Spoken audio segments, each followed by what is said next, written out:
मेरा कुछ नहीं रहा, मेरे पास कुछ नहीं रहा, मेरे पास कुछ नहीं रहा, मैं बर्बाद हो गई। जालिमा ने मुझे बर्बाद कर दिया, मुझे बर्बाद कर दिया। मेरे साथी ने किसी ने दुश्मनी भी नहीं थी। सबा दे पियो, उठ सबा दे पियो, मुझे किसके सहारे छोड़ के जा रहा है? सबा दे पियो, सबा को किसके सहारे छोड़ के जा रहा है? नहीं नहीं आता हौसला, नहीं आता हौसला।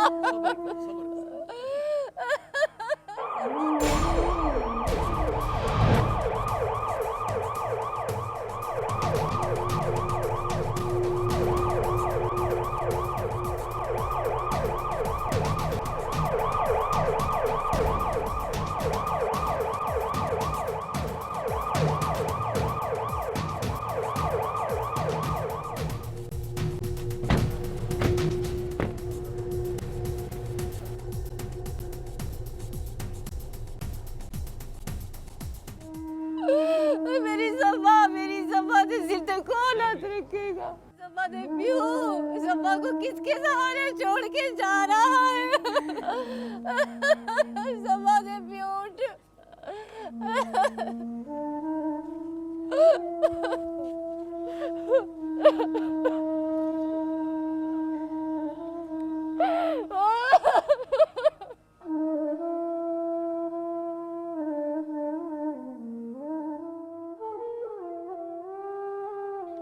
ये वाकया कब हुआ?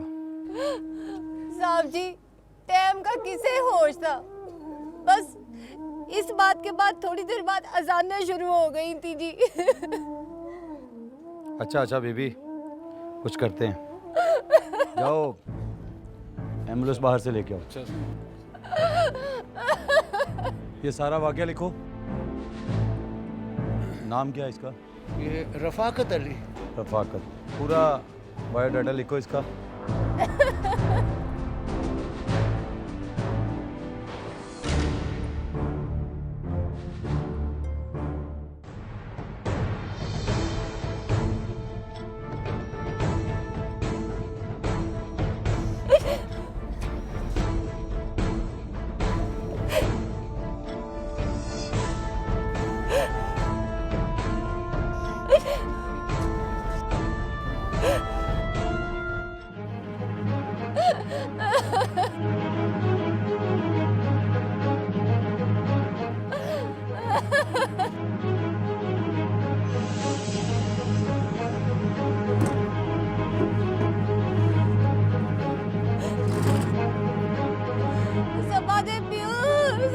कहाँ लेके जा रहे हैं उसे? नहीं, मैं नहीं जाने दूंगी। पकड़ें। नहीं, नहीं, मैं साथ जाऊंगी, मैं साथ जाऊंगी। नहीं, मुझे किसके सारे छोड़ के जा रहे हो? मैं जाऊंगी। नहीं, मैं साथ जाऊंगी।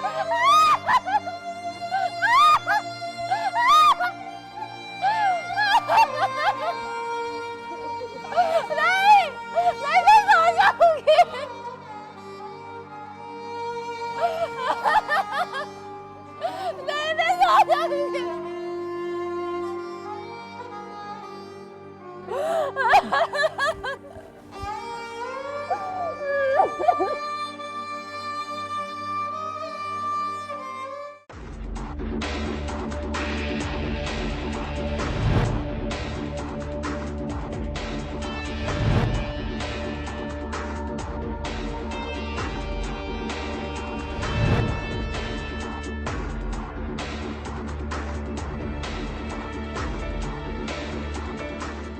लाहौर कैंट के थाना जनूबी छोनी का एक मोहल्ला है हाजी पार्क। 21 मई की सुबह पुलिस को इतला मिली कि रफाकत नामी एक आदमी घर में कत्ल हो गया है। पुलिस फौरी तौर पे मौका वारदात पर पहुंची और लाश कब्जे में लेकर पोस्टमार्टम के लिए भिजवा दी। मकतूल के सर में गोली लगी थी जो उसकी हलाकत का बाइस बनी थी। घर में चूंकि रफाकत के अलावा कोई मर्द मौजूद नहीं था और औरतें सदमे में थी, इसलिए पुलिस ने इब्तदाई बयानात उनके रिकॉर्ड किए।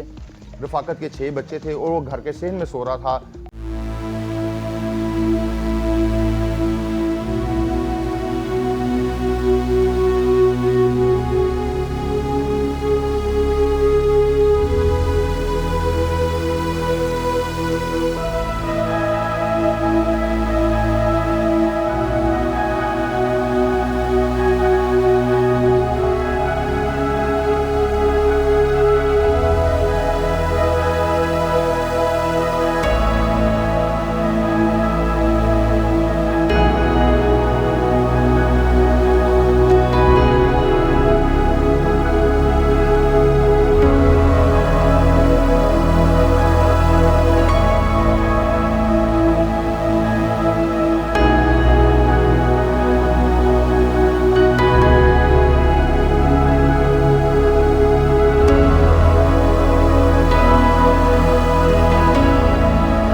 जुनूबी सोनी का इन्वेस्टिगेशन विंग इस मुकदमे में मुकम्मल तौर पर अंधेरे में था, क्योंकि पुलिस को ना तो जायब कुआ से कोई शवाहिद मिले थे, ना कोई यानी शाहिद था।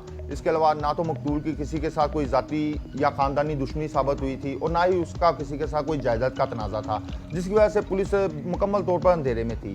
इस वजह से ये तफ्तीश एसपी इन्वेस्टिगेशन अमीन बुखारी के सबूत कर दी गई, जिन्होंने साइंटिफिक बुनियादों पर इसकी तफ्तीश शुरू की। उन्होंने मकतूल रफ़ाकत और उसकी बेटी इसबा का मोबाइल फ़ोन का डाटा निकलाने के लिए नंबर मुतलका सेलर कंपनी को भी भिजवाए। इसके अलावा महल्लेदारों से भी पूछताछ का सिलसिला शुरू किया गया। अच्छा, तो ये मुझे पता लगा था पहले कि आप भी इनके साथ कुछ काम शाम करवाते हैं और आपके 5 किले सुबह 5 बजे शुरू करते हैं और रात को 8 बजे तक ख़त्म कर देते हैं। ये तो बड़ी अच्छी बात है, फिर मुझे बड़ी समझ लगी।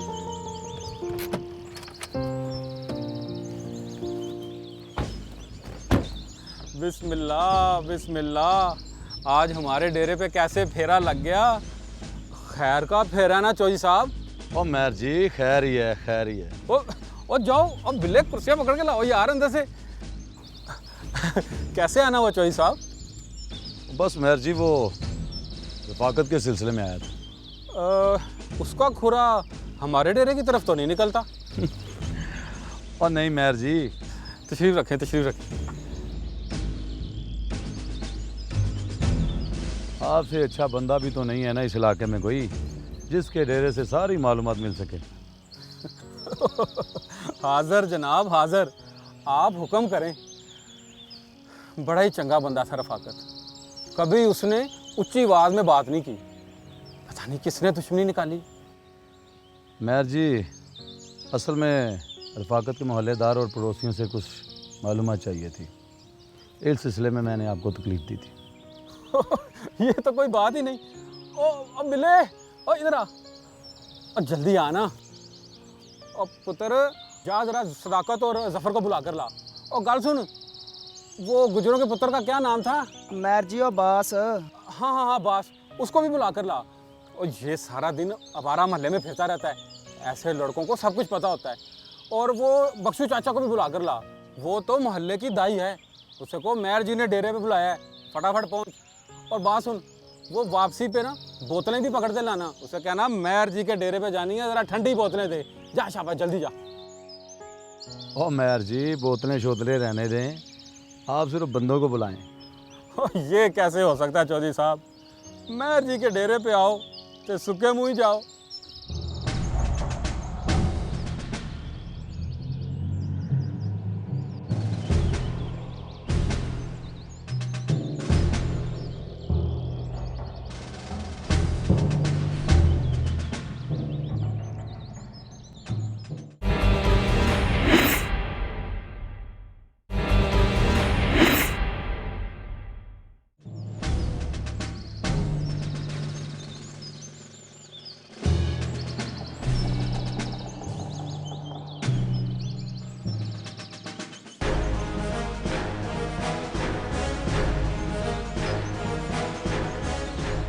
मकतूल रफाकत के मुकदमा कत्ल के सिलसिले में पुलिस अभी तक अंधेरे में थी।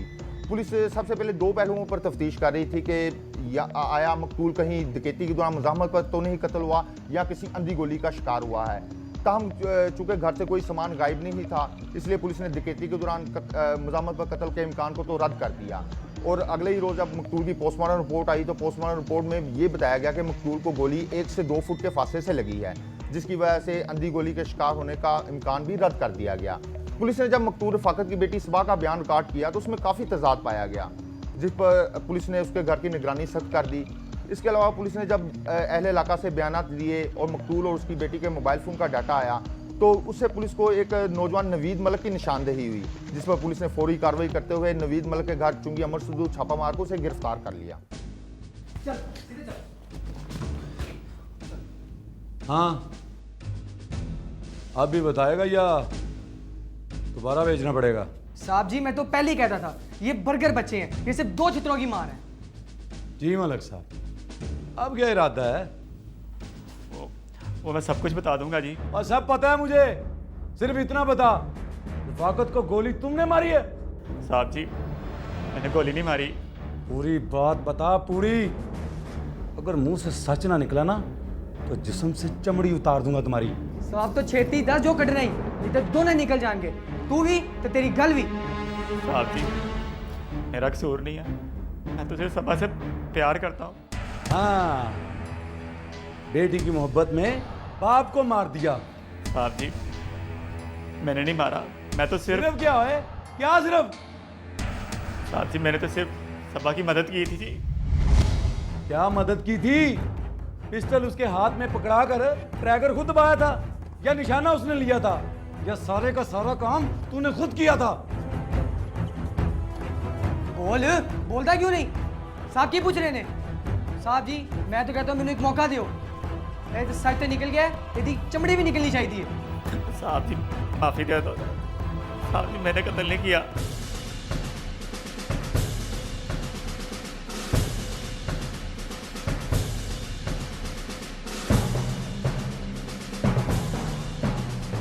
पुलिस ज़राए के मुताबिक मकतूल रफाकत की बेटी सबा शुरू ही से मशकूक थी, क्योंकि उसके बयानात में तजाद, उसके फ़ोन कॉल का रिकॉर्ड और अहले मोहल्ला के उसके किरदार के बारे में बयानात से तमाम चीज़ें उसे मुलज़म साबित कर रही थी। ताहम पुलिस सिर्फ इसी वजह से एहतियात से काम ले रही थी कि मुलज़म नवीद मलिक होशियार होकर फरार ना हो जाए। चूँकि तमाम शवाहिद मुलजमान के खिलाफ थे, इसलिए मुलज़म नवीद मलिक ने इतराफ़ जुर्म करते हुए बताया कि वो दोनों आपस में मोहब्बत करते थे और वो सबा को स्कूल के ज़माने से ही पसंद करता था। सबा क्या बात, आज कोई बात नहीं करनी? मैं सोच रही हूँ आज के बाद क्या होगा। क्या होगा? और कुछ नहीं होगा, कॉलेज में दाखिला लेंगे, फिर पूरा दिन अपने कब्जे में होगा। कॉलेज तो तू जाएगा ना, मेरे बाप ने तो पता नहीं स्कूल कैसे पढ़ाया। ओ चल ठीक है, तूने भी पढ़कर क्या करना है? मालिक मैं संजीदा हूँ। कहना क्या चाहती हो? हम मिलेंगे कैसे? ऐसे ही मिलेंगे, और हमें मिलने से कोई माई का लाल रोक नहीं सकता। आज भी बहाना करके आई हूँ। और तुम क्या समझती हो? ओए हम कोई आखिरी बार मिल रहे हैं, इसका हल है मेरे पास। वो क्या? एक मिनट, ये पकड़ और इस पे राब्ता रखी, और मिलने का कोई ना कोई बहाना निकाल ही लेंगे। अगर मेरे बाप ने देख लिया तो? ओहो, और दिल में एक चीज़ रख, बाप का खौफ या मेरी मोहब्बत। देख, तुझे निकालना मेरे बस में नहीं है। अगर तूने ये मुझे दे दिया तो तू क्या करेगा? मैं जाके दूसरा ले लूँगा। अच्छा चल, अब बहुत टाइम हो गया, चले। ओहो, अभी 15 मिनट तो हुए हैं। नहीं नहीं, बहुत देर हो गई है, चलो। ओए कहाँ जा रही हो?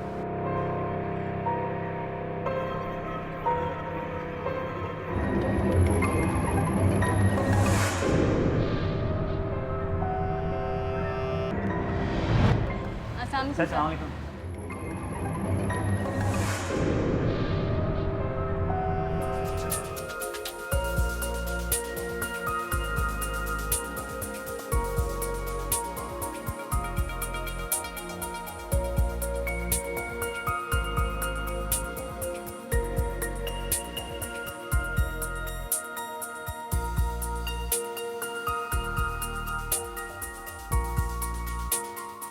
इस तरह स्कूल से फार होने के बाद भी मुलज़म मलिक नवीद और सबा का आपस में मिलना जुलना था।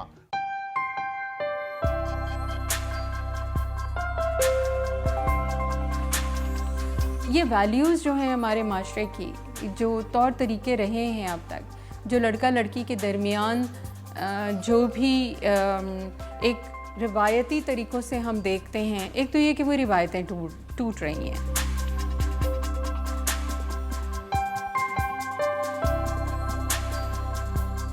मुल्ज़म मलक नवीद ने पुलिस को दिए गए अपने बयान में बताया कि उसने सबा के एक मोहल्लेदार नौजवान अब्बास को अपना दोस्त बना लिया था। उससे मिलने के बहाने वो इलाके में आता जाता रहता था, जबकि सबा घर से किसी सहेली से मिलने का बहाना करके नवीद मलक को मिलने के लिए जाती थी। उनकी ये मुलाकातों का सिलसिला कुछ अरसे तक जारी रहा।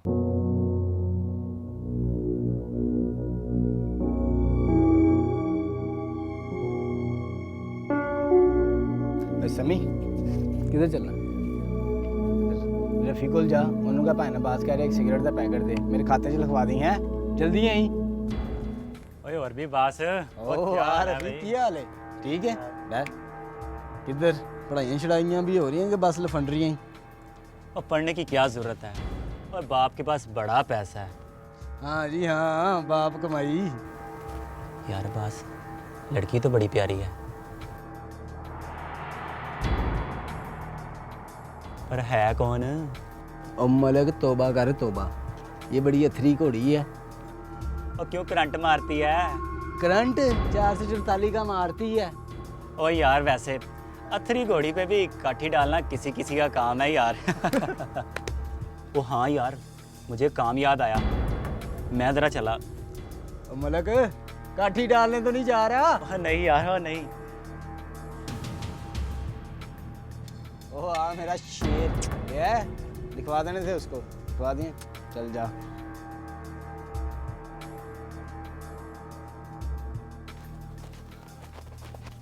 सबा ड्रा ही दिया, कहाँ रह गए थे तुम? इतनी देर कर दी। अब्बास इतना अच्छा लड़का नहीं है, इससे ज़्यादा दोस्ती ना बनाओ, सारे मोहल्ले का वारा लड़का है वो।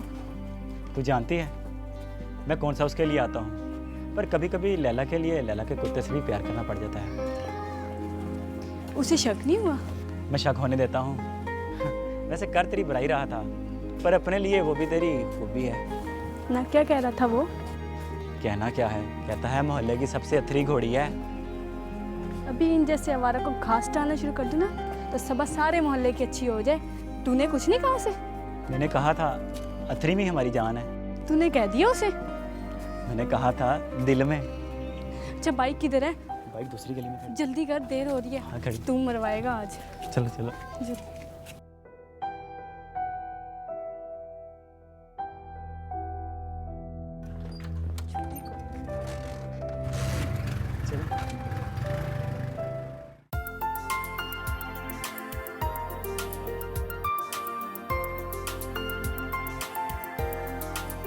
जब कोई लड़का लड़की आपस में मिलते हैं, सोचते हैं, बात करते हैं, तो मुस्तकबिल का प्लान करते हैं। इश्क एक अलहदा चीज़ है, लेकिन ज़िंदगी बनाने का प्लान करते हैं। अब इस प्लान में इस वैल्यू का आना कि वो छुप छुप के मिलती थी। कॉलेज की स्टूडेंट थी, पढ़ लिख रही थी। एक ऐसा घराना था जो कोई इतना कंजर्वेटिव नहीं था। वो हम कह सकते हैं कि तालीमी लिहाज से एक बड़ी सपोर्टिव एनवायरनमेंट थी। अब उसका इश्क में मुब्तला होना या मोहब्बत में मुब्तला होना और उस शख्स के साथ अपने मुस्तकबिल का प्लान करना, ये एक ऐसा अमल है जो समझ में आ रहा है कि बाप अप्रूव नहीं कर सकते या नहीं किया उन्होंने।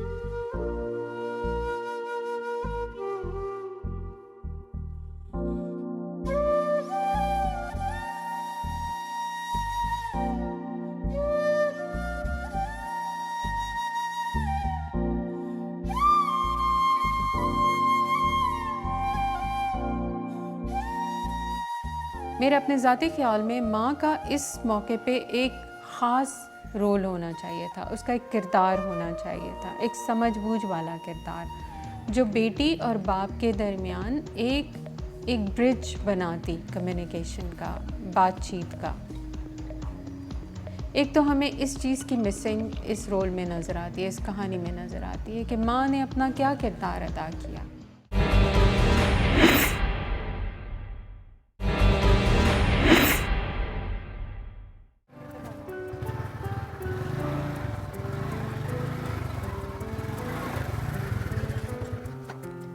अच्छा मैं चलती हूँ। मलिकी जान, अब कब? अब कुछ दिन बाद मिलेंगे। तुझे मेरे अब्बा का नहीं पता, उसे शक हो गया ना तो तूफान आ जाएगा। कहीं ये वक्फा हमारी जान ना ले ले। ऐसी बात है तो अपने घर वालों से बात क्यों नहीं करता? वो भी कर लेंगे। अच्छा मैं चलती हूँ। पुलिस राय के मुताबिक मुलजम मलिक नवीद ने अपने एक बाली बयान में ये इतराफ़ किया था कि उसने रफाकत के कत्ल में सबा की मामनत की है। एसपी इन्वेस्टिगेशन अमीन बुखारी के मुताबिक दोनों बराबर के शरीक थे, जबकि मुलजम मलिक नवीद ने इस बात पर जोर दिया था कि कत्ल की बड़ी मुलजमा सबा है, जिस पर पुलिस ने उसे गिरफ्तार किया। जिस मलक की खातर तूने अपनी माँ को बेवा और बहन भाइयों को यतीम किया है ना, उसी ने बताया है कि तूने अपने बाप को कत्ल किया है। चल अब सीधी तरह से बता कि ये शैतानी खेल तूने क्यों और कैसे खेला। तेरे यार ने 2 छितर खा के सब कुछ बता दिया, अब तू बता दे साथ क्या किया जाए। मेरा बाप अच्छा इंसान नहीं था, वो मुझे गलत काम के लिए कहता था। तुझे पाला पोसा और तू कहती अच्छा इंसान नहीं था, तुझे पढ़ाया लिखाया और तू कहती अच्छा इंसान नहीं था। हाँ हाँ वो गलत इंसान था, क्योंकि उसने कहा कि मेरी इज्जत के साथ मत खेलो, लेकिन तुम बात नहीं आई।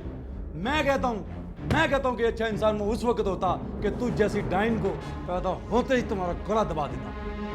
अच्छा इंसान नहीं था। और लड़की, अपने जुर्म को छुपाने के लिए अपने मरे हुए बाप पर इल्जाम तराशी मत कर, बचना तो तुमने फिर भी नहीं। मैं मलिक से प्यार करती थी और मेरे और मलिक के दरमियान सिर्फ मेरा बाप था जो हमें कभी मिलने ना देता। मुझसे गलती हो। जो तुझे मिलने नहीं देगा उन सबको मार देगी। अब तुझे पुलिस नहीं मिलने देगी और सारी जिंदगी तुझे जेल नहीं मिलने देगी। फिर क्या करेगी तू? मुझ पे जुनून तारी हो गया था, पता नहीं।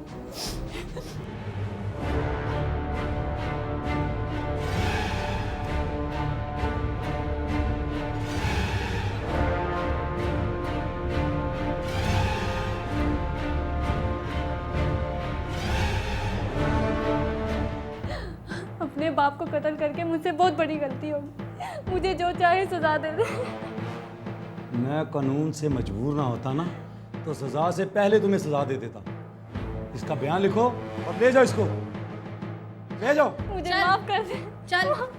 मुलजमा सबा ने पुलिस हिरासत में अपना इकबाली बयान रिकॉर्ड करते हुए बताया था कि उसका बाप रफाकत अच्छा इंसान नहीं था, वो पुराने ख्यालात का मालिक था। वो ना तो लव मैरिज को पसंद करता था और ना ही ये चाहता था कि उसकी बेटी की शादी खानदान से बाहर हो। और चूंकि वो बहन भाइयों में सबसे बड़ी थी, इसलिए उस पर सबसे ज़्यादा सख्ती की जाती थी। पुलिस के मुताबिक मुलजमा सबा अपने बाप रफाकत को अपने और मलिक नवीद के दरमियान बड़ी रुकावट समझती थी, जिसकी वजह से उसे कत्ल करने का मंसूबा बनाया था। और मुलजमा सबा ने अपने बयान में पुलिस को यह भी बताया कि उसे तो मोबाइल फ़ोन रखने की इजाज़त तक नहीं थी। उसके पास जो मोबाइल फ़ोन था उसका इल्म सिर्फ उसकी माँ को था और वो अपने बाप से चोरी छुपे मलिक नवीद से बातें करती थी।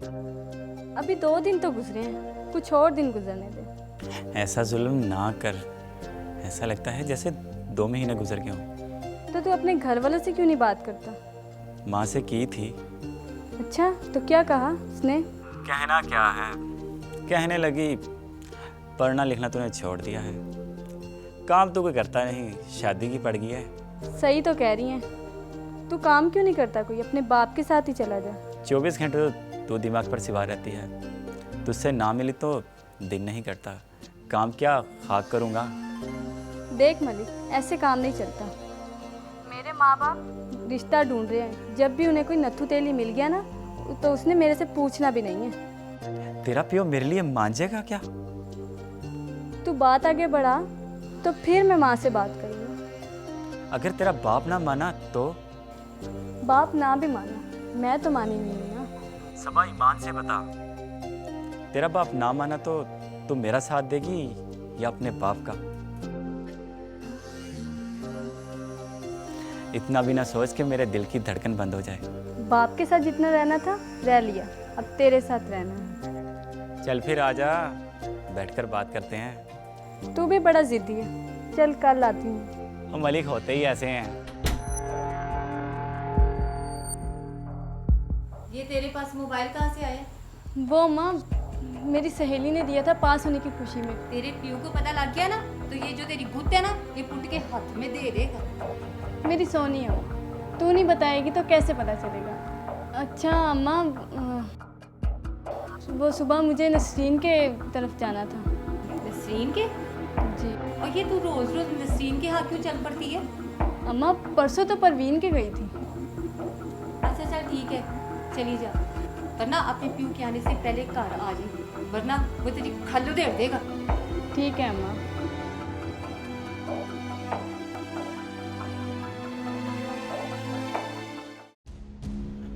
ओ आओ आओ भाई रफाकत, हमारी तरफ कैसे आना हो गया? अस्सलाम वालेकुम सलाम।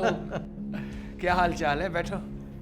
यार मैंने सोचा जरा गर्दन के बाहर और कलमे शलमे सेट करवा दो। अच्छा जी। हाँ जी। तो वो तो अभी पिछले ही हफ्ते तो बाल सेट किए थे। यार छुट्टी थी। अच्छा। गर्मी भी लग रही थी, मैंने सोचा कि दोबारा सेट करवा लूं। वैसे रफाकत। हाँ जी। अगर बुरा ना मनाए तो एक बात कहूँ? हाँ पूछो, बड़ी तमीज से आज पूछ रहे हो। देख रफाकत, तियां पैना सबकी सांझी होती है, इसीलिए तो मैं तुझे ये समझा रहा हूँ। वरना सच्ची बात तो ये है कि किसी के मामले में पढ़ने की जरूरत ही क्या है किसी को। बख्शू यार बात तो बताओ, क्या कहना चाहते हो? डरता हूँ कहीं तो बुरा ना मना जाए। जो बोलना बोल दे बख्शू, अगर बुरा भी मनाऊंगा तो तेरा क्या बिगाड़ लूंगा। देख मलक साहब, आज मैंने आपकी बेटी को मलकों के बेटे के साथ मोटरसाइकिल पे जाते हुए देखा है।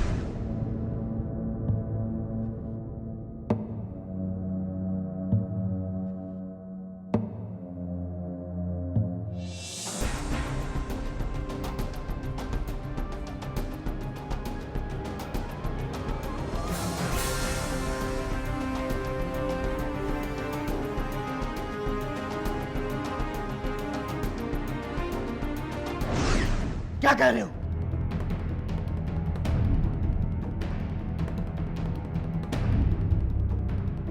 कितने बजे? अभी 2 बजे।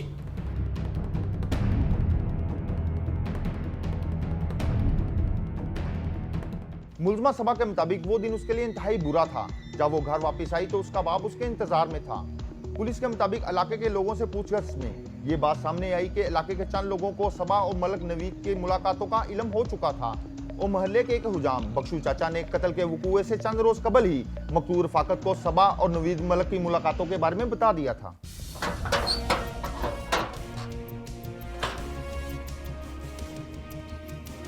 ज़ैनब! ज़ैनब! किधर मार गई हो ज़ैनब? कहाँ गई हो?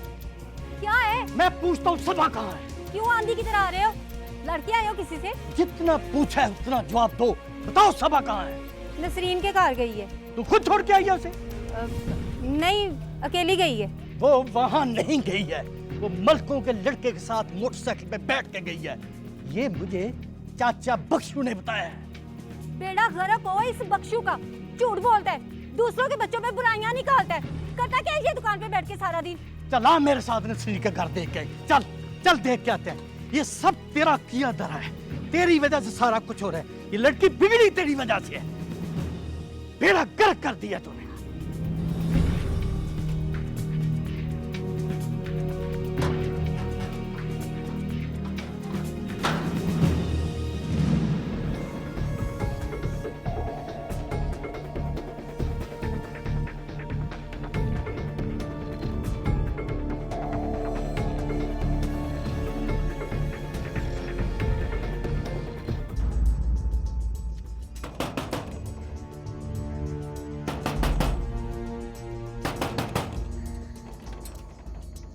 अस्सलाम वालेकुम। वालेकुम अस्सलाम। क्या हाल है? ठीक है। ठीक ठाक है आप? शुक्र है अल्लाह का। अच्छा ये बताएं कि सबा तो नहीं आई इधर? इधर तो नहीं आई भाई। अच्छा और ठीक है ना, खैरियत है? हाँ शुक्र है अल्लाह का। आ जाओ।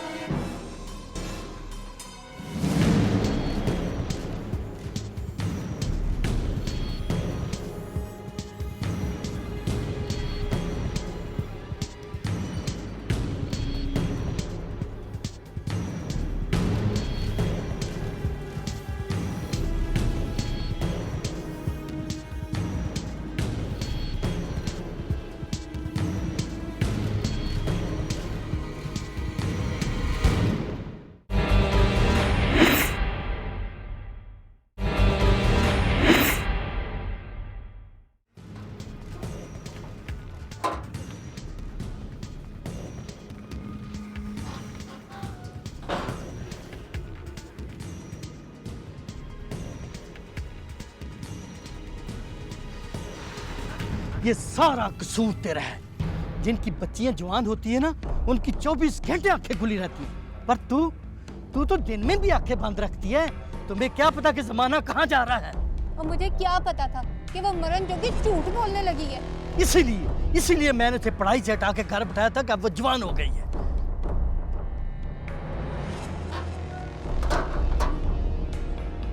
कहाँ से आई हो?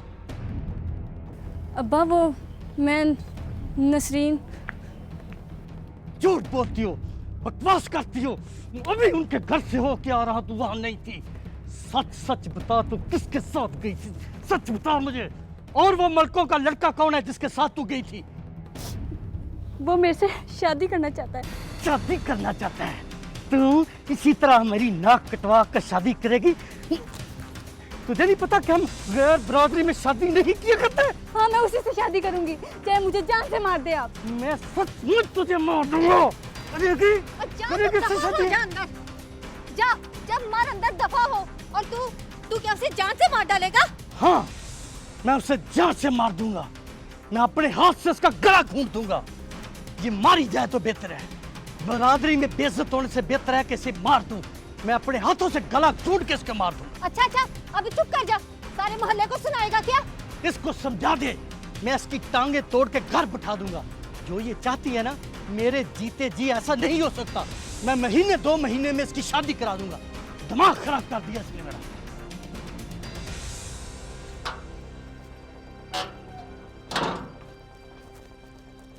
पुलिस के मुताबिक मुलजमा सबा एक बिगड़ी हुई, खुदसर और जिद्दी लड़की थी और अपने बाप की कोई बात मानने को तैयार नहीं थी।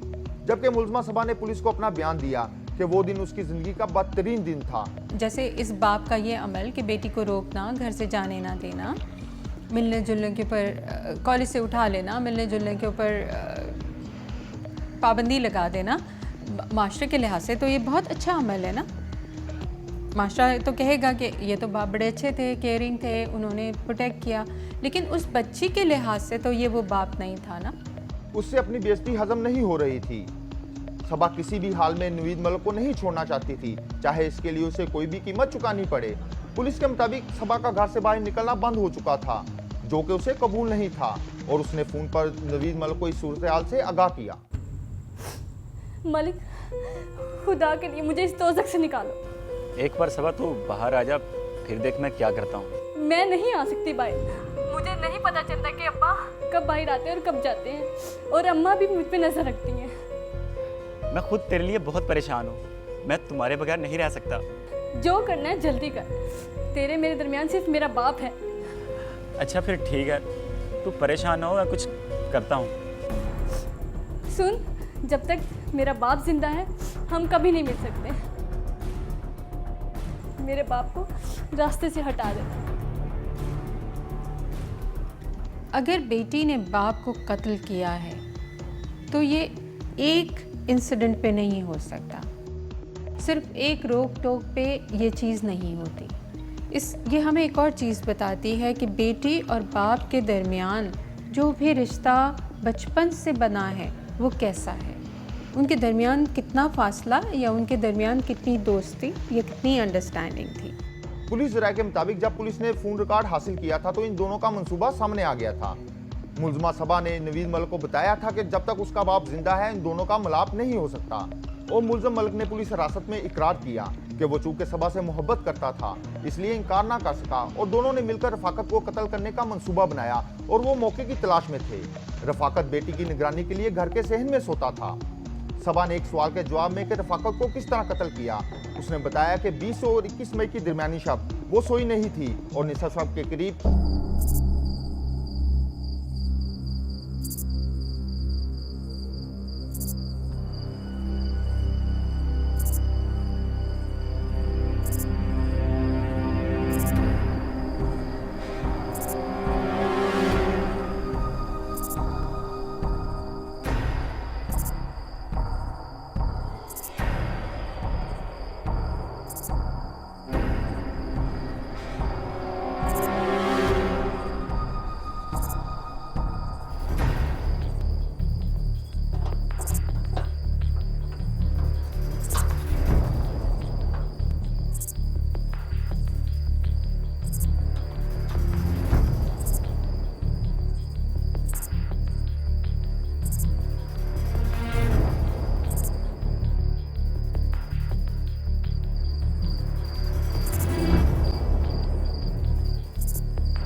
जब कोई इस तरह का अमल कर लेता है, जब उनके पास जाते हैं और पूछते हैं, तो आप नोट कीजिएगा उनकी आंखों में और उनके चेहरे पे एक फ्लैट लुक होता है। ना आंखों में उनके कोई ज़िंदगी के आसार नज़र आते हैं, ना चेहरे पे उनके कोई एक्सप्रेशन होते हैं, कोई इमोशंस नहीं होते हैं, बिल्कुल एक फ्लैट होता है, नमनेस जिसको हम कहते हैं। एहसासात से आरी चेहरा ये होता है उनका। तो अभी वो एहसासात से आरी है, बिल्कुल नदामत में बहुत वक्त लगेगा। जबकि मुलजम नवीद मलिक का कहना है कि वो चूंकि सबा से मोहब्बत करता था इसलिए कत्ल में उसकी मामनत की। पुलिस के मुताबिक मुलजमान ऐसे बयानात अपने दफा में अपने आप को मजलूम साबित करने के लिए देते हैं। मकतूल के अहले मोहल्ला का कहना है कि हकायक चाहे कुछ भी हो, बेटी को इस हद तक नहीं जाना चाहिए। तारुफ रोग हो जाए तो इसको भूलना बेहतर, ताल्लुक बोझ बन जाए तो इसको तोड़ना अच्छा, वो अफसाना जिसे अंजाम तक लाना ना हो मुमकिन, उसे एक खूबसूरत मोड़ देकर छोड़ना अच्छा।